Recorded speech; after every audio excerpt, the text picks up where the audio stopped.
Home Affairs has had a busy Christmas and New Year period in the past, with thousands of citizens applying for smart IDs and other certificates. Clients were served from 8 o'clock in the morning until 3:30 in the afternoon normally. This year, the department has extended operating hours at several Home Affairs offices across the country from 7 a.m. to 7 p.m. from today until the 10th of January. To tell us more, I'm joined in the studio by the Department of Home Affairs spokesperson, Qoza. Sia, thank you so much for coming in this morning. Now, obviously, going by your department's experiences of the last few years, you've decided to make this change to try and make things easier for citizens as well as your staff. Tell us why. Well, thanks very much for the opportunity, and compliments to your viewers as well. Well, we normally have higher volumes of people coming in around about this period, primarily to come and apply for birth certificates, and others coming to apply for smart cards. Some of that is linked to the fact that some of the kids would be going to school and then they would need those kind of documents. And other people come in because they want to make amendments to their names, and ordinarily they would not be able to do that during the course of the year. And because they are on holiday, then they are able to come in. So we have been, if we don't extend the operating hours, it means that a lot more people will still not be assisted. So we are now operating, for this year, we are going to be starting at 8 o'clock up until 7 p.m. I've just checked with my colleagues who are responsible for that unit.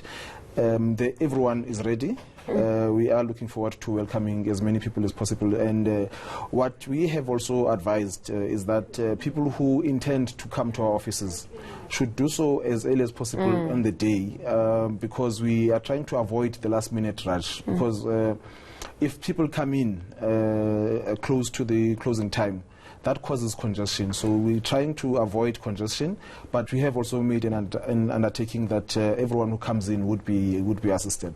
Now, you're talking about this closing time is normally when there's that major rush and tempers flare a little bit as well. Talk to me about how your staff is prepared to deal with, especially with those moments where people have been waiting for a long time, we're coming up to closing time. How have they been briefed in how to deal with people? We're talking about people skills more so than the skills that they need to actually do their jobs. Well, the colleagues who are going to be on duty are prepared for this, and I would just like to appeal to people who are at the offices and are unhappy about whatever service to first of all speak to the office managers.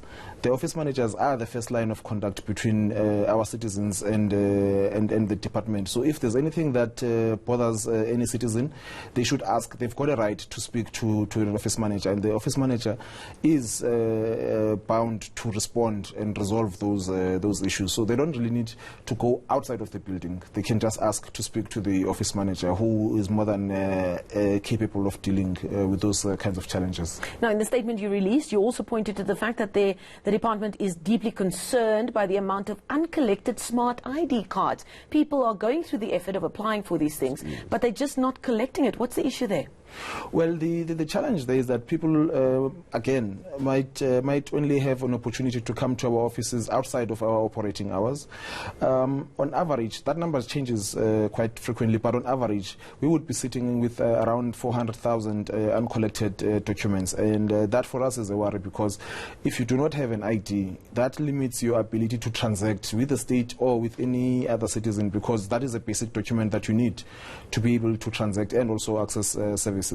So we are seeing a lot of people coming in, and a lot more are not coming to collect those documents. So we are hoping that this opportunity would also will help us to reduce those numbers. Now, it is a festive season, so for those who are lucky enough, travel is top of mind. If I could just move away for a second to the issue of the extended office hours, which I'm sure will be helpful to many. Some are talking about the new electronic visa application system. Yes. That the Home Affairs Department is piloting in Kenya. Kenya was the one that was launched last month. It's a bit of a curveball because we're talking about something else, but we thought we'd use this opportunity to ask you if there's any update on how it's going. Well, at the moment, it's proceeding reasonably well. We are scheduled to add other countries onto that list, but that would only be taking place after the first 2 weeks of January. I think that's when we'll be reassessing to see how it's going.